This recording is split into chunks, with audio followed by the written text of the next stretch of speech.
अल्लाह रब्बुल इज़्ज़त के बबरकत नाम से शुरू, जो पूरी कायनात का खालिक और मालिक है। मैं हूं शेफ नाजिद और आप देख रहे हैं आपका अपना फैमिली यूट्यूब चैनल सिगर साहब बाबू फूड। इससे पहले रेसिपी स्टार्ट करें, जो दोस्त चैनल पर नए हैं या आपने अभी तक चैनल को सब्सक्राइब नहीं किया, चैनल को सब्सक्राइब कर लें, साथ ही साथ बेल वाले आइकॉन को प्रेस कर दें ताकि फ्यूचर में आने वाली तमाम रेसिपीज आपको बर वक्त मिलती रहें। तो आइए अंडा ऑमलेट की ये परफेक्ट और मजेदार रेसिपी बनाना शुरू करते हैं। प्यारे दोस्तों, सबसे पहले एक बाउल ले लेंगे। बाउल के अंदर 2 अंडे तोड़कर शामिल कर देंगे। साथ ही साथ एक छोटे साइज का प्याज बारीक चॉप करके शामिल कर देंगे। साथ ही साथ एक छोटे साइज का टमाटर भी चॉप करके शामिल कर देंगे। 1 टेबलस्पून के करीब हरा धनिया बारीक काटने के बाद शामिल कर देंगे। साथ ही साथ 2 से 3 अदद हरी मिर्च बारीक काट कर शामिल कर देंगे। अंडा ऑमलेट के अंदर 1 टेबलस्पून ड्राई कसूरी मेथी शामिल कर देंगे। 1 टेबलस्पून बेसन शामिल कर देंगे। प्यारे दोस्तों, हाफ टी स्पून कुटी हुई लाल मिर्च शामिल कर देंगे। हाफ टी स्पून लाल मिर्च पाउडर शामिल कर देंगे। 1 टीस्पून सूखा धनिया बारीक पीसने के बाद शामिल कर देंगे। 1/4 टीस्पून ब्लैक पेपर यानी कि काली मिर्च शामिल कर देंगे।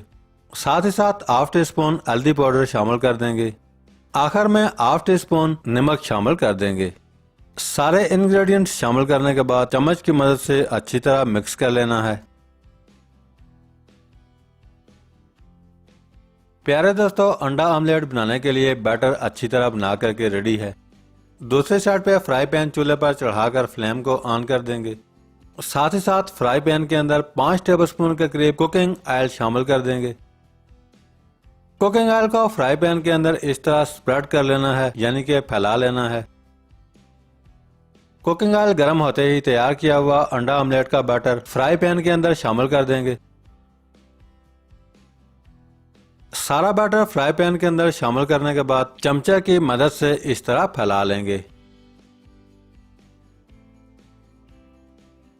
प्यारे दोस्तों, अगर आप चाहते हैं कि बहुत ही जबरदस्त और मजेदार अंडा ऑमलेट बनाया जाए तो अंडा ऑमलेट के अंदर यही इंग्रेडिएंट्स आपने शामिल करने हैं। इंशाल्लाह फिर आप देखिएगा कि कितना मजेदार, परफेक्ट और खुशबूदार अंडा ऑमलेट बनता है। अंडा ऑमलेट फ्राई करते टाइम फ्लेम को लो रखना है और ऑमलेट को फ्राई पैन के अंदर इस तरह हल्का हल्का मूव करना है। 2 से 3 मिनट लो फ्लेम पर फ्राई करने के बाद साइड को केयरफुली चेंज कर देंगे। साइड को चेंज करने के बाद दूसरी साइड से भी इसी तरह फ्राई कर लेंगे। 1 से 2 मिनट दूसरी साइड से पकाने के बाद साइड को दोबारा चेंज करेंगे। माशाल्लाह बहुत ही जबरदस्त अंडा ऑमलेट फ्राई हो चुका है, आप देख सकते हैं। दोनों साइड से फ्राई करने के बाद चूल्हे से उतार देंगे। प्यारे दोस्तों, बहुत ही जबरदस्त, मजेदार और परफेक्ट अंडा ऑमलेट बनाने के बाद रेडी हो चुका है। माशाल्लाह बहुत ही जबरदस्त, मजेदार और क्रिस्पी। अब आप ये मजेदार अंडा ऑमलेट डिश आउट करके स्पेशली पराठे के साथ या फिर नान रोटी के साथ सर्व कर सकते हैं। प्यारे दोस्तों, आज की रेसिपी कैसी लगी? बनाना बहुत आसान और बहुत ही सिंपल है, एक दफा जरूर ट्राई कीजिएगा। अगर आपको आज की रेसिपी अच्छी लगी है, लाइक, कमेंट्स और रेसिपी को फ्रेंड्स एंड फैमिली मेंबर्स के साथ शेयर करना मत भूलिएगा। आज के लिए इतना ही। बहुत जल्द आपका भाई एक नई रेसिपी लेकर दोबारा हाजिर होगा। तब तक के लिए अल्लाह हाफिज।